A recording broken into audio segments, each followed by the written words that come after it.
Israel युद्ध से जुड़ी इस वक्त की बड़ी खबर आपको बता दें। अमेरिकी अखबार न्यूयॉर्क टाइम्स के हवाले से खबर है कि इजरायल गाजा पर कब्जा करने का इरादा बना रहा है और इसी इरादे से वो आने वाले दिनों में 10,000 सैनिकों को गाजा में उतार सकता है। गाजा पट्टी से हमास का नामो निशान मिटाने के बाद इजरायल पूरे गाजा पट्टी पर अब कब्जा करने की तैयारी में है। न्यूयॉर्क टाइम्स के हवाले से ये खबर सामने आई है।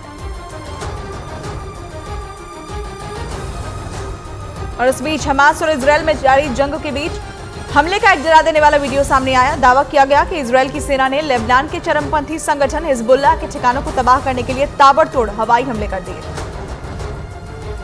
जिसकी वजह से वहां दहशत फैल गई। क्योंकि बमबारी का जो वीडियो सामने आया उसमें एक या दो नहीं बल्कि एक साथ कई धमाके होते नजर आए।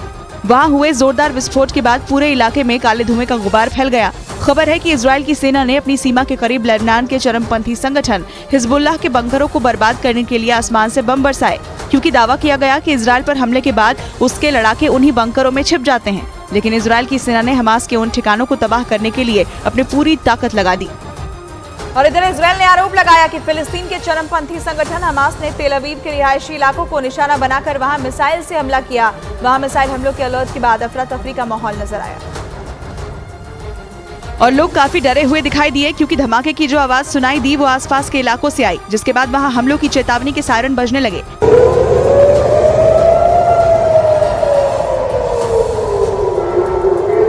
तेल अवीव प्रशासन ने फौरन सभी लोगों को सुरक्षित जगहों पर भेजने का काम शुरू कर दिया, जबकि खतरे वाले रास्तों को बंद कर दिया गया, क्योंकि इजरायल ने आरोप लगाया कि हमास के लड़ाकों ने रिहायशी इलाकों पर मिसाइल से हमला कर दिया, जिसकी वजह से वहां अफरा तफरी मच गई, क्योंकि सायरन की आवाज सुनकर लोग दहशत में आ गए और उन हमलों से बचने के लिए इधर उधर भागने लगे।